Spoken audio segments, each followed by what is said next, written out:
Yeah. So that's all done now. I got the old second FIS. I had to go down to Ipswich to get it though. Out of town. Yeah, I was because well, long story short, I've just recently moved to Sunny Coast from Townsville, so I sort of went along with my sister. She had to go get hers, and I was just coming back from Toowoomba, and I was like, oh well, I'll meet you at Ipswich, and we'll catch up for some morning tea for her birthday. And she's like, "Oh, just come in and see if you can like come in and do a walk in." And I was just like, "Yeah, rightio." Like, I heard they're not taking walk-ins, but we'll give it a try. And surely enough, walked in and they're like, "Yeah, it's pretty quiet today. You're all good." So it's surprising how many stories you hear like that. Hey, of people just I got a heap of friends down in Sydney who have just even registered their interest on the app or something like that, even though it's all booked out, and then they get a message saying, "Yeah, come on in, get it done." Yeah. Must be a good feeling to tick that box. Yeah, man. No, it's good. Because like, being young yourself, you want to go do a bit of travel and whatnot, and you want the borders to open up as soon as possible. But yeah, so that's sort of what I'm hoping happens in the next couple of got to years. play your part. Got to play your part. That's it, man. But yeah, well, we might kick it off, eh? Well, so thanks for coming on, man. It's episode 26 of the Take It as Gospel podcast. We've got Joe Pincus. I only know you as Ryan Reynolds, mate. So for those of you who don't know Joe, he's a bit of a Ryan Reynolds lookalike. So we've got him on today. He's just come back from the Tokyo Olympics, competing in the Rugby 7's. So welcome aboard, mate. How is how is it settling back into Australia after your 2 weeks quarantine? Yeah, it's good. It's good to be to get the 2 weeks quarantine done and duck across the border back up to Queensland. Definitely good to have a bit of freedom again. And yeah, it's been good. I've been making the most of it, getting out and about a fair bit, and been relaxing. It's been nice. And what's the sort of last 6 months been like for you, mate? It must be pretty wild going through so many restrictions on sport, and then obviously the postponement of the Olympics as well. How do you feel? Like, does it feel like it's just sort of starting to wind down now and you're getting back to reality a little bit? Yeah, definitely. Like looking back, I mean, even it's been the last 18 months has been pretty hectic and pretty not like anything else I've had to deal with. Just, restrictions with training and not being able to train and being able to train at home and, not being able to play, then having games and stuff. It's been pretty wild. So it was strange to, get out of quarantine and just be thinking, like I got no commitments now or anything like that. But I mean, even the last time we met, I was up in Townsville, I think that was, and the rules were changing every 24 hours of what we could do, what we couldn't do, what, if we were going to be able to play games the next week, if we were going to be able to do our camp and stuff like that. It was extremely turbulent. So yeah, it's been nice to I still keep my eye on the news to see if there's any cases popping up around Queensland, but it's nice to be able to kind of put that to the side and not have to worry about what I'm going to be doing 72 hours from now. And where are you usually based, mate? Is it are you usually based in Sydney or? Yeah, so I grew up on the Gold Coast, but I've lived in Sydney the past almost 5 years now, with the 7's program. I've moved out of Sydney now though, so I'm up in Queensland at home now. But yeah, I've been in Sydney for the past 5 years, and that's where the 7's is based. Yeah, nice, man. And so grew up on the GC. Where'd you go to school? I did most of my schooling at a school called All Saints, which is a school out the back of Merrimack. And then I graduated from grade 11 and 12. I went to TSS, the Southport School. Just wanted to change up towards the end of my schooling, so that's where I graduated. It's also a pretty well-known rugby and sports school. So yeah, I really enjoyed my last 2 years there. Yeah, nice, man. And playing at TSS, were you sort of playing 15-a-side and 7's, or were you sort of forced to focus on one, or was it sort of interchangeable? Well, at that stage, it was mostly 15's. I played in the second 15 at TSS. So like rugby it was an important part of my life, but I wasn't taking it, it didn't look like it was going to be a real genuine pathway for me at school. So yeah, I played the second 15 in 15-a-side, and then at the end of the season, kind of when it's all done and dusted, and the rep players go off and play Queensland and Australian schoolboys and stuff, there was a Queensland statewide 7's comp held at TSS, and that was actually my first time ever playing 7's, and that was for the TSS side. And that was really, really fun. Like all the schools it's not just GPS, like all the different schools come through, and, versus Keebler, and I think, we lost to Churchy in the grand final, but that was a really cool experience. That was my first chance to play sevens. Yeah, nice, man. And from that, I guess, was that where the drive to sort of keep pursuing sevens came from, or were you sort of still set on giving 15 aside a good hard crack? I was pretty interested in sevens at that stage, especially because in the years after, that's when Rio Olympics started, and that's when sevens kind of became a bit more of a proper sport on on the global stage. I'd still watch the World Series and stuff like that, but there weren't a whole lot of opportunities out of school with sevens. I'm trying to even think, like I played for my college in Brisbane, but that was a good team, but it was a lot of social stuff. And yeah, the main thing at that stage was 15 aside. It wasn't until maybe 2016, 2 years after I graduated, that there's a team called Tribe Sevens based out of Brisbane. And they go to and play in some international invitational tournaments. And my brother had been involved in that, and I kind of just tagged along on a tour one time, and that really piqued my interest, being able to travel. And that's also when I kind of thought, sevens was the sport that suited me well. Yeah. And I think I was talking to a few of the boys up in Townsville. It tends to be a lot of touch players end up falling into sevens. Is that something you've found? Like, it tends to be people with those, or players with those, fast sort of backgrounds, whether it be touch or even nowadays TRL seems to be a bit of a thing that's happening. But definitely. I think Maurice Longbottom played a lot of he played TRL or tag football or whatever it's called, that touch with the tags, and then there's players like Oz tag, and then there's players like Josh Coward and stuff. I mean, you can just tell, like, there's the speed out of dummy half, and they're passing like running at speed. It's really, really good. Up in Townsville, Josh Coward was throwing some of those, touch off the wrong leg, ridiculous cutout passes. I also think that's been a big thing for the development in the girls program, is getting players with a touch background. It's been, that they're going to have really good fundamental skills, and it's just a matter of transferring into a contact environment. But that was definitely, I think, a big part of the girls' success in the early years, like Charlotte Caslick and stuff like that, were ridiculously good touch players. Yeah, definitely, man. And for me, growing up, like I grew up in Central Queensland, went to St Brendan's College in Yeppoon, which is a big rugby league school. I always envied looking at the GPS competition and seeing some of the crowds and the school rivalries. I guess, what was that like, I suppose, being a part of that with TSS, like you said, a really big rugby school. What was that camaraderie sort of like?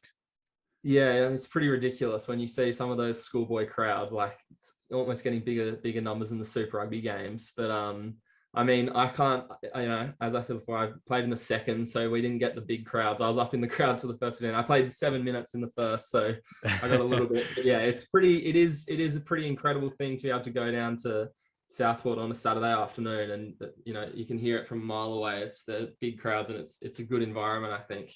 It makes it very, very exciting. So I guess, sort of fast forwarding a bit to when you're playing sevens, when do you make your first Australian side or, state team? I'm not sure if there's like a state comp as well, but, or was it sort of just straight to the Australian jumper? Yeah, no, now there's a bunch of different tournaments, like Shoot Shield has a sevens tournament at the end of the season. Queensland Premier Rugby has a sevens tournament. It's really, really good for the development of the game. But back in the day, there wasn't really a whole lot of opportunities. The big stepping stone for me was the National Sevens tournament, though, which for me was in Adelaide. This would have been in 2017, maybe the end of 2016. And that was when Rugby Australia made a big effort to, get the best teams from all the different states and make a proper tournament. And that was kind of, and Andy Friend, the Australian coach at the time, I remember him, he was there watching all the games and a bunch of different staff there, and I remember thinking, like, oh geez, this is pretty serious, and lots of Aussie boys were playing for different teams. And then we ended up winning that. We had a pretty good side, our Queensland side, and we ended up winning it. And then that's when I first got in contact with the sevens team. Andy Friend came up and spoke to me afterwards and said, we got a few camps coming up while the boys are preparing for Rio. So if you want to come and play some games against them. We'd love to have you and stuff like that. So that was definitely my biggest stepping stone. And then, yeah, from there, I think it was 2017, I started with the program full time after that. But yeah, that was the jump up. Yep. How old were you when you were approached by him? I must have been 20 years old, I think. That's my guess. I guess that's, you know, as an athlete, that's the moment you dream of. Hey, as a young fella, I suppose you must have been pretty stoked to, you know, get that sort of recognition. Yeah, it was really, really cool. And then like even when we got down to the camp, I remember, so they got a bunch of different people from the different teams. They kind of made a, you know, best of that tournament. And then there was the main Aussie squad that were preparing for Rio. And so all these boys kind of came together for this tournament. And when I look back at it, the team was, you know, it was me, people like Maurice Longbottom was one of the development boys, Ben O'Donnell, who's now playing over in Ireland. Heaps of boys ended up playing for Australia, Matt Hood, but like none of us had much except 7's experience. And then we went up against the team that was just getting ready for Rio. And I mean, we played 6 games in 2 days, and I think we probably scored 1 try the whole time, and they were just putting numbers on us. So I remember it was very surreal because I was still, you know, pretty young in my rugby career, and I'd just be going up at the kickoff and be like, you know, there's Nick Malouf, Jesse Parahy, all these people that I'd just been watching on World Series. I mean, like, oh crap, now I've got to go verse them. And yeah, they flogged us, but it was a very good experience. And I mean, lots of boys that then went on to play for Australia were in that development side. So it worked okay. Yeah, for sure, man. And I guess, you know, it must be hard trying to switch off when you're on the field and try and take them as another player. As you said, you know, you sort of looked up to a lot of these fellows and then you find yourself tackling them. That must be a weird sort of feeling. Yeah, it was weird. I remember it was one of the things that I like I was really proud of. Was being good at the restart. And I remember Tom Lucas was kicking off for them, and Nick Malouf Moosey, who's now my teammate and a good friend, they were just putting it on my head over and over again. And Moosey was he's just smashing in the air, get back up again. Look, they'd be looking straight back across me, kicking it again. No. It was a real step up, but it was definitely a good learning experience. Yeah, sort of like you've been thrown straight in the deep end, eh? I was gonna say, just on the field, mate, is there much trash talk that goes on, you know, against your opposition? I mean, there's a bit of niggle every now and then, but I mean, the thing is, I think everyone's just too gassed most of the time in 7's. Like the most you get is just like a little shove or something at the ruck, but then you just got to look up and you got to run 50 meters to the other side of the field. So if you get caught in any of that stuff, one, you're just wasting energy that you need desperately because you're so exhausted, and 2, there's only 6 other people on the field. So if you're busy doing something else, it just leaves a massive gap, or it makes someone else have to work harder to fill in your spot. So there is a little bit of niggle, and there's lots of gamesmanship and stuff like that goes off the ball that can be beneficial for your team. But there isn't a whole lot of trash talk, I wouldn't say, apart from, you know, maybe going into the scrum, you know, when everyone's puffing and huffing, and then you get a little bit of niggle here and there, but there's not a whole lot of outright trash talk. Yeah. I was going to say, because that's the thing. Sometimes just talking, as you said, it takes too much energy. Hey, yeah. I was going to ask you, where was I going with this? Oh yeah, so when you're sort of on the field in a 7's game, how long would your stint usually be? I guess it depends on your work output, but are you sort of looking at like, you know, 1.5, 2 minutes, and then they get the fresh legs on, or how long will you find yourself out there? Yeah, it's definitely different for different people, and like different coaches use the bench in different ways, and different people like have different roles. So yeah, I couldn't say that there's a blanket rule for everyone. I mean, if you're one of the people that play the 14 minutes, it's a pretty big stint. It's pretty impressive if you're able to do that. So usually, you know, a couple minutes after half time, the coach will definitely make some subs. Or else there's some players that, you know, you bring on 2 minutes before halftime to run absolutely wild for 2 minutes, and then bring them off 2 minutes after halftime, and, you know, just let them go crazy for 4 minutes and then bring them off. Whereas there's other players where, you know, you can play them for 14 minutes and they'll be able to give you a good performance all the way through. And I don't know if it's sort of to the average viewer, like there's a fair bit of strategy that goes into 7's, isn't there? Yeah, there is a lot of strategy. I mean, my coach Tim Walsh says it's a simple game. He always says if you can count to 7, you can make the right decision. Just if you're able to look up and you're able to know where the bodies are, and you go away from there. But there is a lot of strategy, and there's a lot of we verse the same 15 other teams throughout the whole year, and so there's a lot of you get to know your opposition really, really well. And so if you know your opposition well, you know how you're going to beat them. And so doing your research and reviewing every game is really important, because you're going to have to verse them again in the next couple of weeks or something like that. So there's a lot of tactics around personnel, who you're versing or who you put out against certain teams, and different teams play in very different ways. So that's a really big part of it. Yeah. Okay. And outside of COVID, what would a typical 7's calendar year look like for you guys?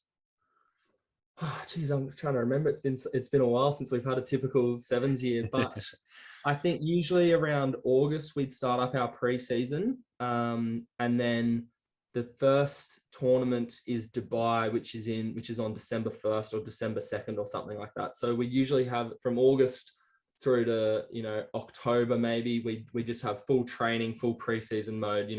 Dark days, but a lot of fun. And then from there, we'd play a few pre-season tournaments. There's one over in Germany that we played Oktoberfest, which actually that's at the end of September. And a few Australian tournaments if we can, play in Noosa and things like that, but they haven't been on for a few years now. And then basically from December until June, there's 10 World Series stops around the world, and they're in pairs. So if you want me to go through, it's Dubai, Cape Town, then Hamilton, Sydney, then LA, Vancouver, then Hong Kong, Singapore, then London and Paris are the last two. And so you go off, play 2 tournaments, come back for about 4 or 6 weeks, then go off, play another 2 tournaments, come back for 4 or 6 weeks. So it's a pretty grueling schedule.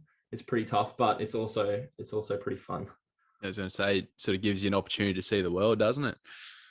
Yeah, definitely. You see a lot of places. I mean, I think there's a stigma. People always say, oh, you get to go out and you go to Hong Kong 7's and all these cool places. And we do definitely get to explore them, and we get a day off every now and then and go and see it. But also it's hard training to getting ready for the tournament. And it's a pretty stressful time leading up into a tournament. And then the second week, you're pretty cooked from the first one. And it's just about recovering and getting ready for the second one, because those back-to-back weeks take it out of you. But yeah, definitely cool to be able to go seeing some incredible places throughout my time with the 7's. Yeah, awesome, man. And do you ever get jet lagged, anything like that? Does that tend to affect you? Jet lag's not too bad, just because it is bad, but they're pretty good on keeping you on top of your jet lag. So one of the rules that our team had was you fly to a place. I think so. We got to London, for example, and they're complete opposite time zone. You land at 5:30 in the morning, and then so that first day you're not allowed to sleep during the day, because that will just completely screw up your thing. So the coach and the S&C and stuff will give you all activities, and you go and play kick golf in the park and go film videos around London and things like that to keep us kind of active and on the ball, make sure we're not having naps or anything like that. And so when it's, when they fill your schedule up, you're able to push through it. Sometimes there's an afternoon where you just got to put your head down and get through it. But yeah, you manage to, and they, in the lead up, like in the flight and things, they already get you in a sleeping pattern, and it's definitely something they're aware of. And you got a week to get into it. So that's usually enough time. Yeah, nice, man. What's your sort of go-to when you're on a long sort of flight? Do you like to listen to or watch a couple of movies, or you listen to music, podcasts? What's your go-to? Yeah, I don't mind podcasts. They're good because that kind of feels like they put me off to sleep pretty well. But yeah, I mean, movies, any good movies, any good books I'm reading at the time. But I'd say podcasts is probably my go-to these days. Yeah, awesome, man. I guess, sort of looking recently, obviously you competed at the Olympics. How much preparation were you able to do? I know you had the tournament up there in Townsville, and then had a bit of a series against the Kiwis. Was that the extent of it, or were you able to do a bit more prep outside of that? That was pretty much the extent of it. So it wasn't, it wasn't perfect, but I think one of the things that we focused on was just like doing everything we could. And I think when we're looking back, we did do everything we could have done. In a perfect world, you get some proper tournaments against 5 other teams instead of just versing the Fijians and the Kiwis over and over again. But I mean, that's what we were able to do at the time. And I mean, it was definitely more than some countries were able to do. So should be grateful for that. But yeah, there would have been a whole lot of things I think we would have done if it wasn't for COVID, and even we had a camp planned up in Darwin that had to get cancelled because of COVID and things like that. And then when we were caught up in Townsville and Cairns for, could have even been over a month because of COVID in Sydney, which definitely affected people. But yeah, I think looking back, we did everything that was in our control to prepare as best as we could. It was just a shame that there was so many things that were out of our control that didn't allow us to do what we could have done. Yeah, obviously, there's only so many spots on a Olympic squad. How big was your playing squad that you were able to take over there? Yeah, so I think we took 13, and they actually changed the rules for the game selection, which is usually you have to nominate 12, and then if someone gets injured, you're allowed to bring in a 13th player, and then they're in for the rest of the tournament. Whereas for this one, you could nominate. We brought 13 with us, and you could nominate 12 each game, and so that person could change in and out a little bit.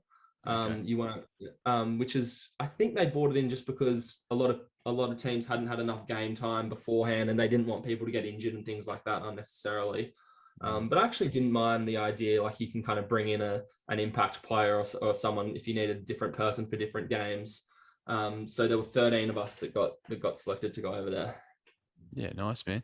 And I'd assume that would have been one of your goals when you sort of started, making these Australian sides and touring around the world. Obviously, you might have thought it might not have been a possibility with COVID and whatnot, but what did it feel like to get that call up and sort of be told that you're going to the Olympics?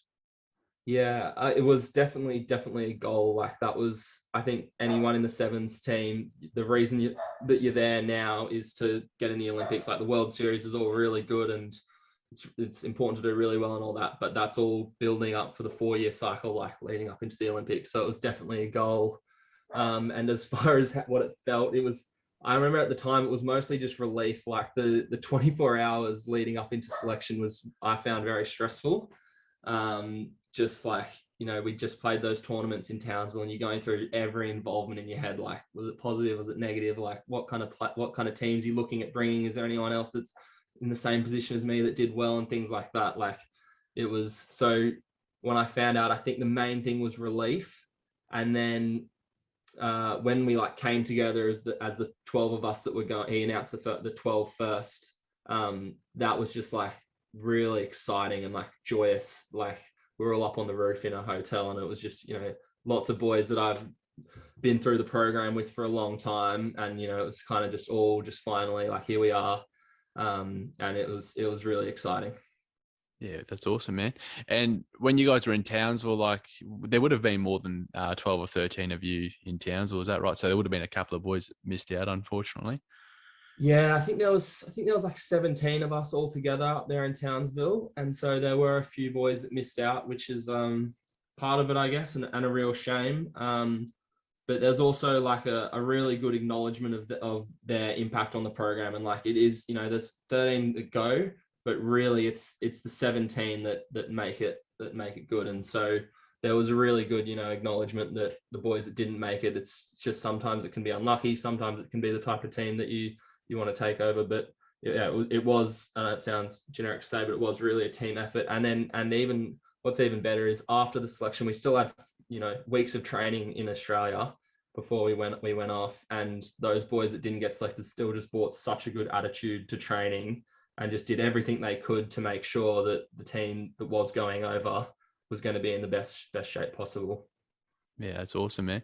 I guess when you've found out, was it sort of like a relief in a sense that, all right, I can now just put all my attention and focus to the Olympics? So it's sort of like you got that tunnel vision there just to, go give it a red hot crack.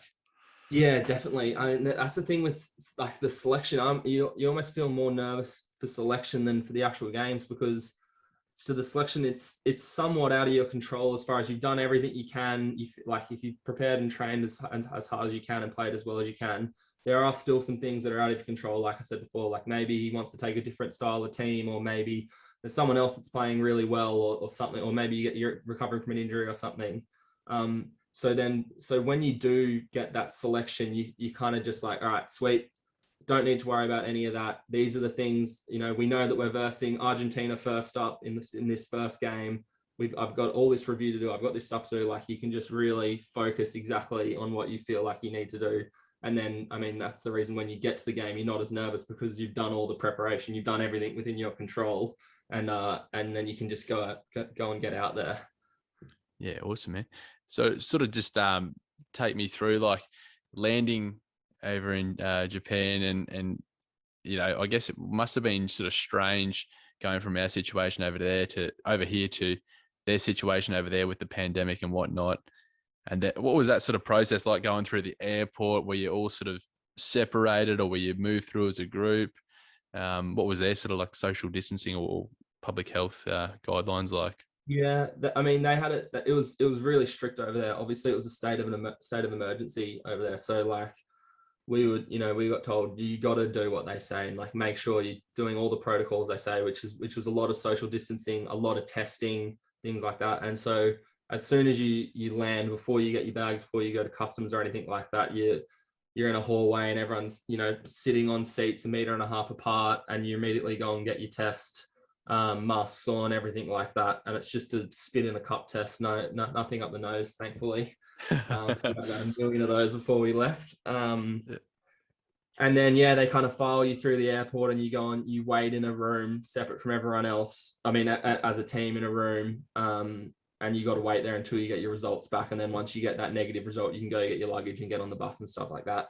And so I think for us, I mean, and then apart from all there's lots of other customs and COVID checks and things like that.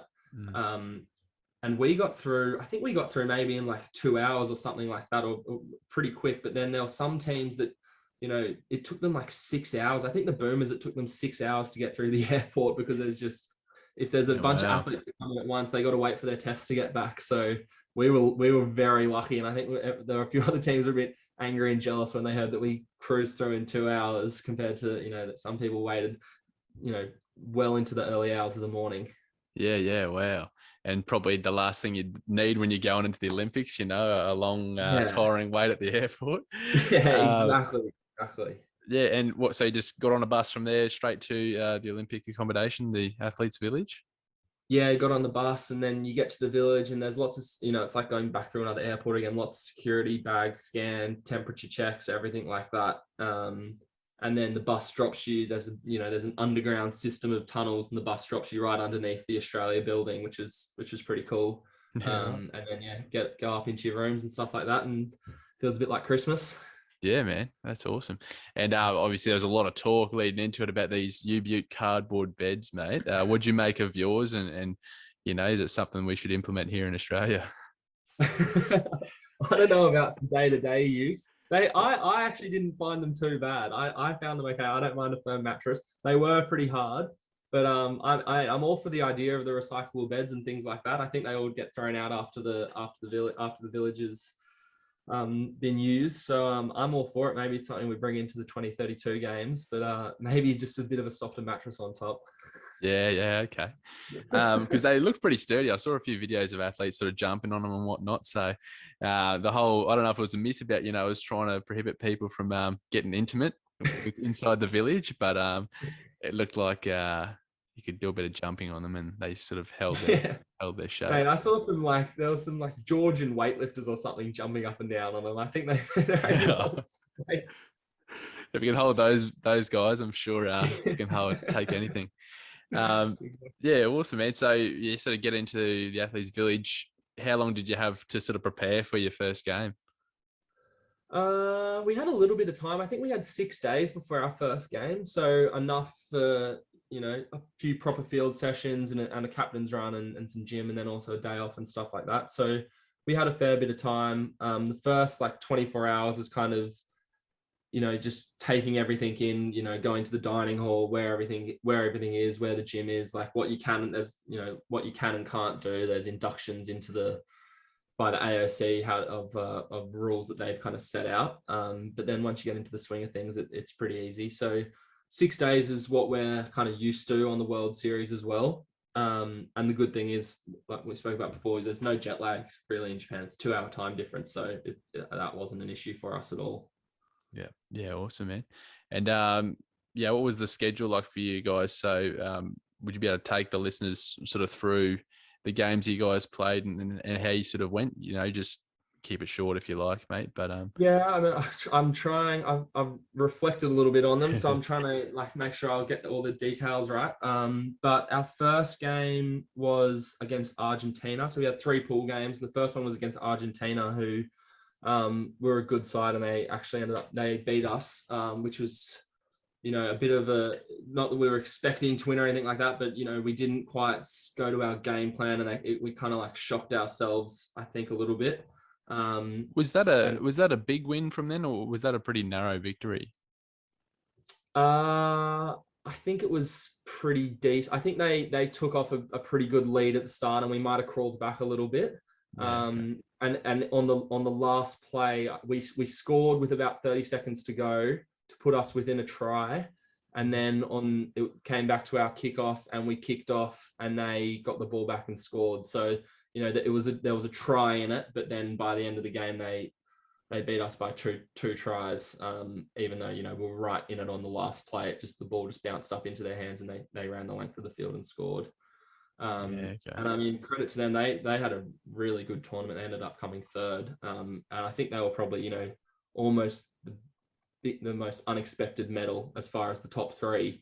But I mean, full credit to them. They played really, really well, and they were definitely in the top 3 teams in that tournament. Yeah, awesome. And then tough loss against Argentina to start, and then had South Korea that afternoon, which we got a pretty comfortable win against, and that was a really important one. We knew to put a good score on, because we knew that there's 2 teams out of the pools that come third can squeak through into the finals. And so we knew, with New Zealand as our next game, we knew we needed to get a good score against the South Koreans, because it was going to help our for and against, and meant that we could get a final spot, which it did end up doing. And then we had the next morning, we had New Zealand, which is, we versed them probably 18 times over the past 12 months or something like that. And we actually got off to a really good start against them. And I think they even had a yellow card going into the halftime. Like we were up by a couple tries, but I mean, I can't go into all the details, but they do find a way to win. New Zealand, they do just really figure out how to win games, even from behind. They're very composed, and they just chipped away and plugged away and ended up beating us, which was pretty tough, because that was a key game in our minds for the past, since we found out they were in our pool. They were a really big focus point, and we versed them heaps, and there was definitely the belief that we could have beaten them. But they've just, every time we verse them, they have just found a way to win, which has been tough. But luckily, because we got the good score against South Korea, we managed to get through into the finals. Yeah, okay. And that's the thing, like with the All Blacks, they just seem to always grind out a win, don't they? Yeah, I mean, it happens in the 15-side game as well. Like, it's just, I think they capitalize on your errors so well. Like, you've only got a few opportunities in 7's to score and to win the game. And if you don't take them against a team like the Kiwis and like the Fijians as well, they just punish you for it. And any little indiscretion or any little mistake you make, you get punished for it. And that's what all good teams do in any sport. And yeah, they're the best in the world at it, I think. Yeah, for sure, mate. And I guess, it's their religion over there as well. So I guess you could almost say they've got quite the talent pool to sort of select from with the participation numbers over there. But yeah, it's like you said, you must get sick of having to go up against them, and especially it must be a bit of a rivalry sort of building between the 2 teams. Yeah, I mean, you don't get. I wouldn't say you get sick of it. It gets frustrating not being able to get a win against them. But I do like it is good going against them. I do really enjoy it, and I think there's a bit of a rivalry, and there is a bit of respect I think from both sides.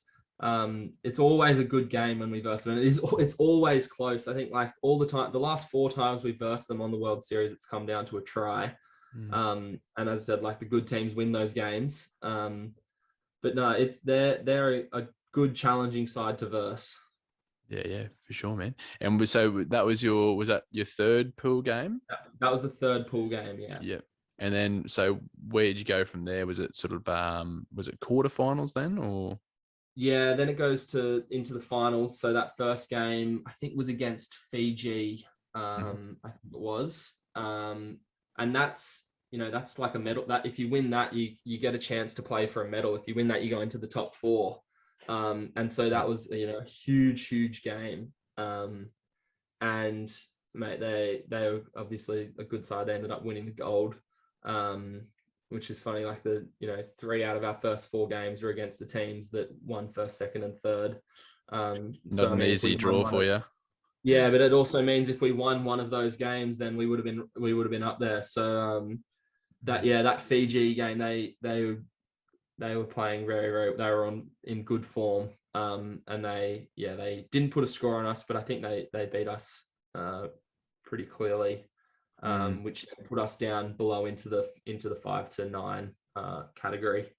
As I say, it must be a bit of a special feeling as well. Like we spoke about the going up against Kiwis, but coming up against Fiji, that's their bread and butter, rugby 7's, and you can just see the passion and emotion they play with. A lot of the players were in tears when the national anthem was playing.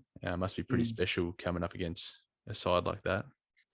Yeah, I mean, I think everyone has a bit of passion and stuff playing for that country. We want to be able to we want to show that same passion when we play, and it's certain when you're out there playing, you're not noticing how passionate they are for their country and things like that. I mean, you certainly got to be happy for them when you look back and you see the celebrations and things like that. It means so much to them as a country. And you got to be, it's so hard not to be happy for them and seeing how glad they are. But at the same time, we want to kind of replicate that same passion in our game, and we want people to be able to see how important it is for us also, because it is a really important thing for us. But yeah, they're special. They really do have the the power of the country and the power of God behind them when they're playing. Mate, they were on some serious form. We versed Fiji a few times when they've been on form, and it's a sight to behold. There's a few times when you're just looking around at your teammates and you're just going, what the hell are we supposed to do? Like, I made a good tackle and he's just thrown a ball over his head like it's perfectly like they're built for the game of 7's. It's special to see them on form. Yeah, just a masterclass, and they're beautiful people as well. Like they're all so kind and very genuine people I found as well. Yeah, no, they're really good, and we as a team we actually get along with the Fijians quite well. We've done plenty of games with them over the past 4 years, kind of leading up to World Series events and scratch matches and things like that. And so we get along with them really well, and yeah, they're really good blokes, blokes. Yeah, awesome, man. So unfortunately, go down to Fiji. Who's next in the final schedule? South Africans come up next. Another really tough. So it doesn't get any easier for you, does it? No, but I mean that's the thing when you're playing at the Olympics is every game's going to be hard. So on the World Series there's 16 teams play. On the Olympics it's only 12, so it gets narrowed down even more.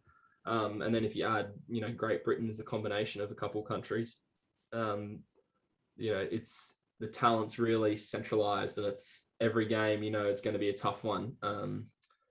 So yeah, the Saffers there, and they're always they're a tough game. They're physical. They run hard. They don't let you get any easy tries or anything like that. You got to earn everything against the Saffers. So that was a tough one, to finish it all off. To go down, and that pushed us down into the 7th, 8th, I think it was, and to verse the Canadians, who we ended up beating at the end, which was good. Awesome, man. So in the big scheme of things, whereabouts did you place overall? I think we got 7th. Yeah, Nice, man. I So should know a bit better, but I think it's 7. I might have to fact check myself on that one. yeah, I mean, like you said though, yeah, if you had knocked off one of those 3 teams that placed or got a medal, I'm sure you guys would have been on the podium as well. Yeah, I should have, could have. And so all those games, like, was that sort of just over like a week and a half, 2-week period? How often were you playing?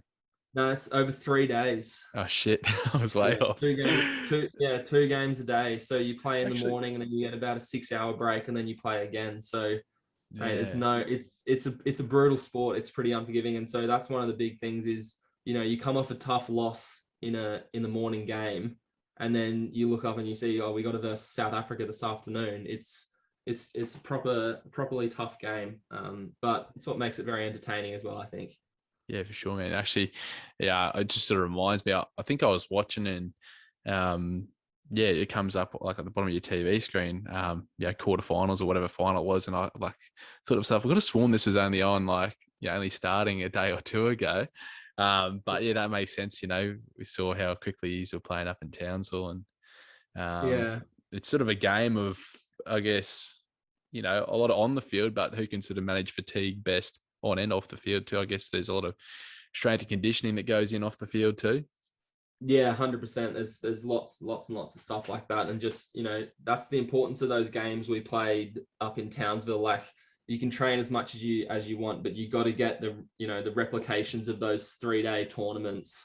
There's just, if you don't have that exposure to those kind of things, then it's just, you're just never going to make it through towards the end of the tournament, like game 5 and 6. You're just not going to be able to keep going. So we did lots of stuff like that, trying to replicate tournaments over the last 12 months of training. And usually we'd be out on the World Series playing in those things. I think that's the best way to train for it, is to be playing in it.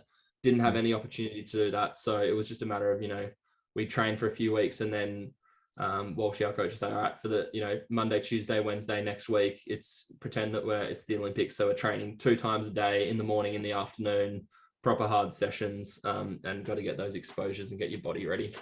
Yeah, nice, man. And rehab and recovery are a huge factor. Yeah, recovery is a big one, especially with, at the Olympics, we had a 6-hour break in between games, and we didn't go back to the village or anything in between. We just stayed out at the stadium. And so when we were in Townsville, funnily enough, our hotel was 600 meters from the stadium, but Walshy said, no, we're staying at the stadium because that's what's going to happen at the Olympics. And we got to practice doing that, practice sleeping on a little blow-up mattress on the floor in between games, and having a little bit of food from a buffet that maybe the food's not all that great. And these are the bins that are used as ice baths and things like that. Because, the in between those games is super important to be able to get down and relax and recover. But then also, once you've kind of plateaued down a little bit, when the next game comes around, you got to be back up at peak performance to play, at 7:00 at night, and then you don't get back to the village at 10 and you're playing at 9:00 the next morning. So it's just like, it's a lot of, it's always this, you're getting up for a game and it's like at your peak, arousal levels, and then you got to get down and try and get 8 hours sleep before the next day and things like that. It's tough. Yeah, man, I can only imagine. I was just going to ask you, did you get much time after the tournament had ended to sort of just take it all in? Were you able to celebrate it all, or was it just sort of get on the plane and go?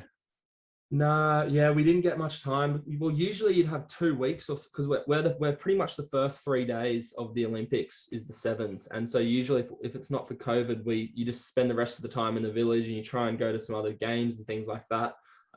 But because of COVID, the I don't know if it was the rule from the AOC or the Japanese government, as soon as your game was finished, you were back on the plane the next day. So I think we had 24 hours basically after our game, and yeah, we just kind of hung around the village a little bit, just tried to take it all in, play some cards and things like that. And there's the big Olympic rings where kind of all the athletes hang out. We went and hung out a bit around there, but apart from that, there wasn't a whole lot. There's everyone else that's in the village is there because they're competing.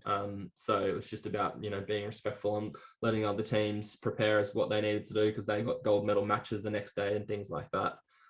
So it was a short and sharp trip over there, and not a whole lot on after. Yeah, No, nice, man. And you don't have to comment on this one too, mate, but bit of a rowdy trip back, I hear. Yeah, I won't comment too much on it. It was a shame to for that to kind of be the takeaway from a lot of people from the 7's time over in Tokyo, and it definitely was misconstrued a little bit in the media, from what I think. But yeah, that was a shame, bad way to end it, sure. Yeah, I mean, the way I saw it is, team blowing off a bit of steam after the Olympics, if that's what it was. Like, nothing wrong with that, mate. A few celebrations, you get every right in the world to have a good time on the flight back. Is what it is. Yeah, I definitely. I think I'm sure that there was things that got taken too far and things like that. But at the same time, you got to remember people coming off the last 18 months have been the most stressful time of their lives and about to go into 2 weeks quarantine. So I mean, I hope people can empathise with that a little bit. But I'm sure it's also not appropriate to be doing that kind of stuff also. Yeah, and like you said, everything gets blown out of proportion in the media too, mate. It doesn't take much for something to be, a minor little problem to be blown out to be something huge. But yeah, awesome, mate. I was going to ask you also, what was it like being in the athletes' village? Did you get to mingle with, your Paddy Mills or any of the Boomers boys? I don't know, if I was there, I'd be fanboying over, Joe Ingles and those boys. There was definitely some fanboying, particularly by me. I got a little bit of stick from some of the other boys in my team. I'm a big NBA fan, and so I was talking to Joe Ingles, getting a photo, and spoke to Delhi for a bit, which was like crazy. In fact, I got my coach kind of picked up on that I was a big Delhi fan, and so we were doing jersey presentation, and everyone in our team got their jersey presented by a different member of the Australian Olympic team, and it was kind of a message that our coach wanted to show that they're like, we're a team, but we're also part of a bigger team. So we had other athletes give us our jerseys, which was a really nice thing. And he organised Delhi to give me mine. I was just wigging out. It was very surreal. It was really cool. But yeah, definitely. I mean, it's funny walking around the village and you just like, go into the dining hall and you're like, oh, there's Novak Djokovic, or oh, there's Luka Doncic, or people like that you just like, yeah, it's crazy to just be next to them, just doing your thing. Oh, mate, and I'd imagine like the fellas like Kevin Durant just walking along, you could see them from a mile away. I'd imagine. Yeah, KD actually, he walked past I don't know if you saw a photo. Our team got a picture with him because he walked past the Australia building on the night of the opening ceremony, and there's just a swarm of people following him. Like it's unbelievable. Like he couldn't take a step without having to take a photo. Oh, really? And so yeah, we got a photo with KD as well. Oh, that's awesome, man. Who do you support in the NBA? Do you have a team? Yeah, I'm a bit of a Utah Jazz fan. Mm-hmm. I like the 76ers as well. Yeah, nice, man. I'm a OKC fan, so. Oh, there you go. Yeah, not bit of a struggling for a little bit at the moment. You got shy, that's okay. Yeah. It's we're going through the rebuilding phase. So minor setback for a major comeback after losing all they draft well. OKC draft well, so you'll do well, I'm sure. Oh yeah, man. And like the amount of times people bring up the whole, you had James Harden, Kevin Durant, and Russell Westbrook. How did it go wrong? Yeah. Oh mate. Oh yeah, I shake my head sometimes, but yeah. I mean, they've got 1,000 bloody first round draft picks, so hopefully. Oh, they got 1 million. Is it Sam Presti? I think that's the general manager of them. Yeah, he'll do something with them, I'm sure. He's a mastermind. I don't know, like he probably is a contender for best GM in the league, and I think. Surely. You need a good GM when you're a small market team. Like obviously you got to compete 100%. With the LA Lakers and your New York Knicks where free agents want to go. Yeah. But sometimes it can be tough supporting a small market. But I think they'll have a good future in 5 years' time or so. Fingers crossed. They'll draft someone good or trade some of those picks away for someone. Because you're right. They're not. I mean. Haven't spent a whole lot of time in America, but I don't think any big free agent names are looking to sign up for just go live in Oklahoma. Yeah. Who knows? You never know. Yeah, who knows, man. I was just I'm thinking because it's a pretty big like the college basketball system is pretty big, so I was hoping maybe one day like a superstar comes through because I think Trae Young went to Oklahoma. Yeah, Trae Young. I think Blake Griffin might have gone there as well. Yeah. So I was thinking maybe that's a way they can recruit someone from the college. Hero. Yeah. But apart from that, mate, it's just basically trying to draft well, hey. Exactly. But yeah, that's awesome, man. I guess you're probably bummed that you couldn't stay and watch a few of the Boomers games. Oh mate, it would have been so good to go and see. I watched in quarantine. I was watching all the games. That was such an inspiring little tournament they had.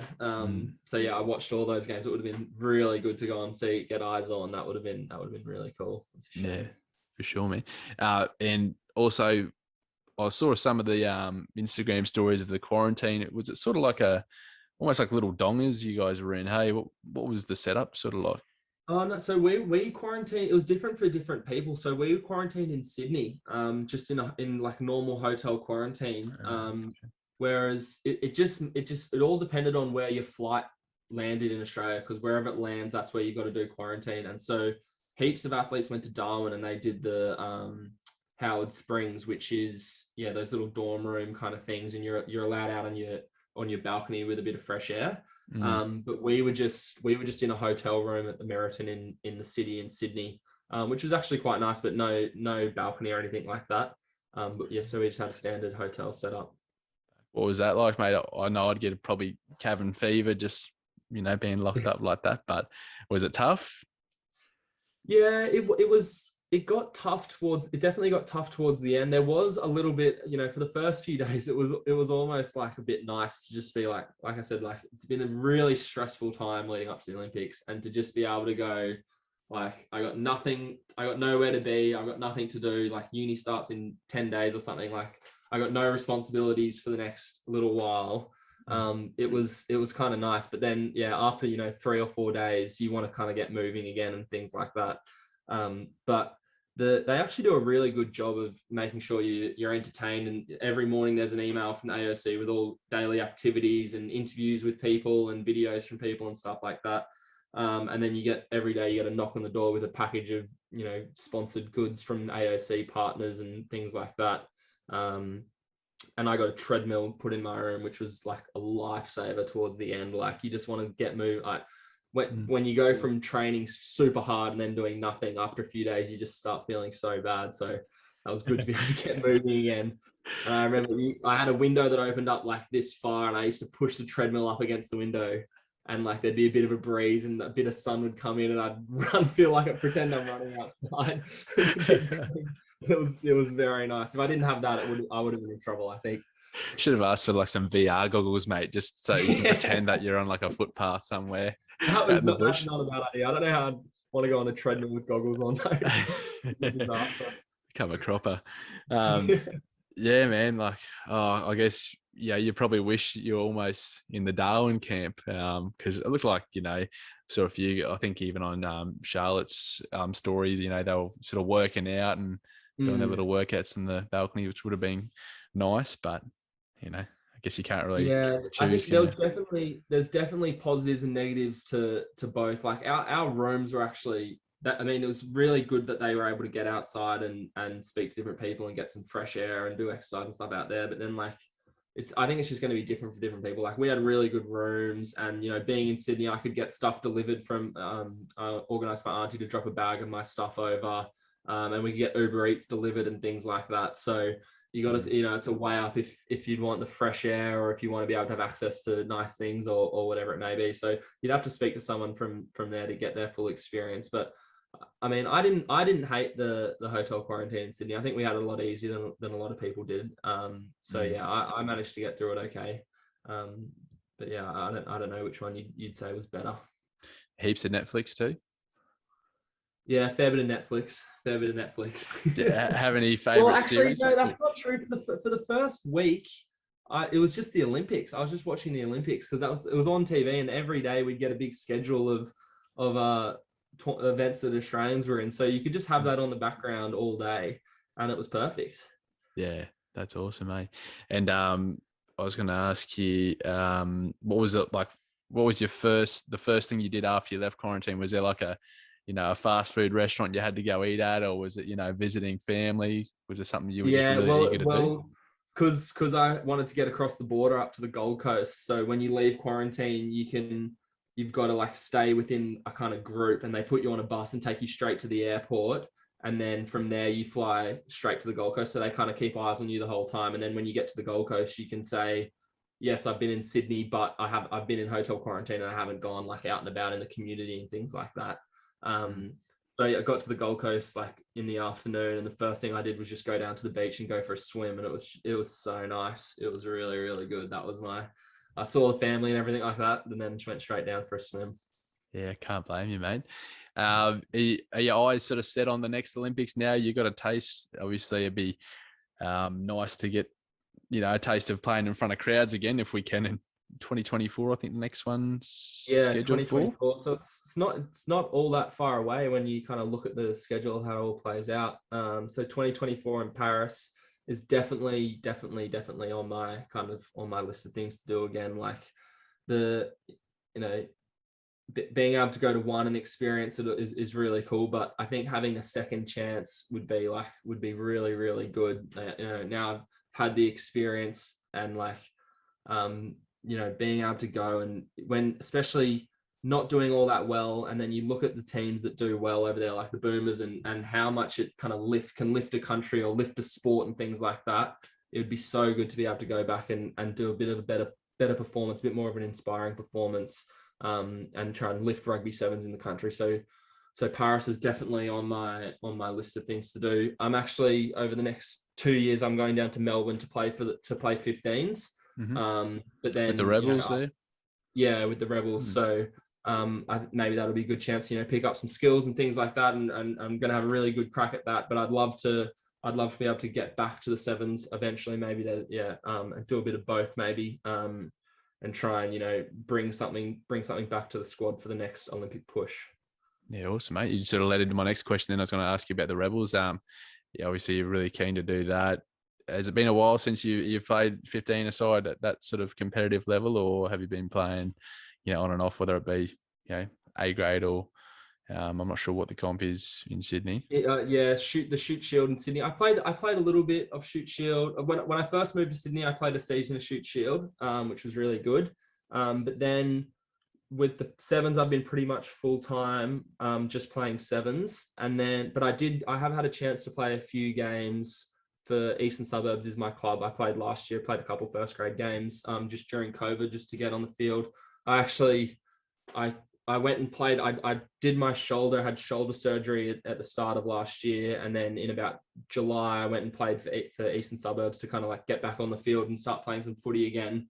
And I played 3 games and then broke my ankle. That was my last time playing 15s.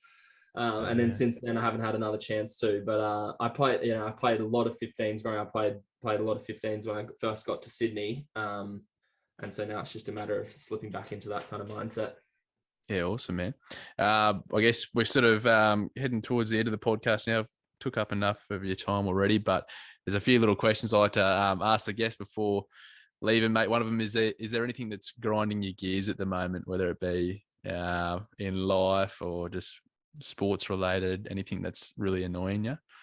That's a good question. I mean, it's probably too easy to just say COVID's grinding my gears a little bit. But it's fair enough coming from an athlete that has to travel around the world to, make the most of your profession. The whole border situation is pretty annoying, but I mean, it's definitely obviously necessary. And I think everyone's doing what they got to do. But that's definitely been grinding my gears a little bit lately, just as much as far as the travel and things like that. It's definitely been, but I'm sure that's everyone's answer at the moment. Oh yeah, man. And it's, completely understandable. Also, mate, do you have any recommendations, whether it be movies, books, any music you're listening to at the moment? Are you a Kanye or a Drake fan, mate? Is there an album there you're listening to? I've listened to both the Kanye and Drake fans, and I think this might be Kanye and Drake albums. I think this might be the first time where I feel like I'm a little out of touch with the current rap scene. I loved Kanye and Drake, but I just couldn't quite get into their new stuff now. Yeah. So my advice is, if anyone's listening to Donda, go back and listen to, Graduation and things like that, and listen to some good Kanye. A true fan, mate. Spoken like a true fan from back in the day when he was at his peak, some would say. Exactly. Although I find Kanye does have a bit of a cult following, there's some real diehard fans that'll just praise anything he does. So yeah, definitely. Might cop a bit of backlash for those comments, mate. But Don't at me. Yeah. And I guess also where can people follow you on social media, mate? I mean, Instagram's probably where I'm most active, just at Joe Pincus. And then I've got a Twitter, but I don't really post a whole lot on there, so I would bother. Yeah, Self-promotion. I'm not much of a tweeter myself, actually, and like, working in the media industry, it's sort of like the go-to tool for journalists. But yeah, I'm the same, man. I grew up using Instagram, so that's where I go to. But I mean, I find Twitter, funnily enough, I find Twitter's the best for NBA news. I follow a whole bunch of NBA reporters and general managers and things like that, and that's pretty much all my Twitter feed is NBA news. Yeah, man. No, it's that's the thing. Like Woj, man, he's so good. Couple Woj bombs. Couple of Woj bombs. Refreshing every morning, seeing if Ben Simmons is going to get traded or what's going to happen. Oh, mate, where do you think he's going to end up if you had to take one pick? Where would you like, or where would you like to see him, and where do you think he'll end up? I don't know. I'd love to see him on a team that's like got no, playoff aspirations or anything like that, and he's just the primary guy. I don't know, the Rockets or someone like that, where he can just try and get 20 points a game and he's got no stresses of winning games and things like that. And then from there, you can kind of build a team around him or trade him to a different team. I think at this stage, it looks like I think the two teams are Sacramento or the Timberwolves is what they're kind of throwing out. Yeah. There was a bit of talk about Warriors too at one stage, but I don't know how you fit him in at the Warriors with Stephen Clay. Yeah, it would be cool. I'd love to see him at the Warriors. That would be a cool thing to see, but who knows how well it would work. I'm sure they'd figure out a way to make it work. It'd be like 16 assists a game. Yes, yeah. Just let him drive and just kick it out to Steph or Clay and just run back up the court. Yeah, man. I reckon he can come to Thunder if he wants. Oh, you take him at the Thunder. Who knows, mate? You might get to see him at 2024 playing for the Boomers. Hopefully, I hope so. I'd love. I mean, I don't think he's written off yet. So yeah, I think, mate, imagine that Boomers team with Ben Simmons running the point. It'd be unbelievable. Oh, mate, yeah. And I'm interested to see. Paddy at the Nets. But it might get himself another ring. Yeah, which would be nice. Surely. Hey, very valuable player. Yeah. It'll be good if he gets another ring. Yeah, awesome, man. All right, mate. Well, I'll better let you get back to it. What are we? Is it Tuesday today? Yeah, Tuesday night, and giving us an hour of your time. So that's no problem. Really appreciate it, man. Yeah, for sure, man. Really appreciate it. I'll probably try and get this one up, whether it be late tonight or tomorrow morning, and then also get the video up on YouTube, cut up a few clips as well, get it out on the socials. So apologies, mate, if I annoy you by tagging you in some Insta stories, but no, that's all right. I'll try and post them and things like that. I'll try and get it out. No dramas, man. All right, bro. Well, really good to talk to you again. All the best, mate. I hope you go well down at Melbourne next year. Probably have to move pretty soon, I'd imagine. Yeah, 20th I'm aiming for, so a bit under 2 weeks. Oh, we have to go into quarantine down there? I won't have to go into quarantine, but they'll still be in a strong lockdown there. So I'll go into lockdown, but I think hopefully we'll be able to train as a group by that stage, but we'll see. It's hard to know. Yeah, fingers crossed, man. Getting vaccinated. Yeah, that's it, eh?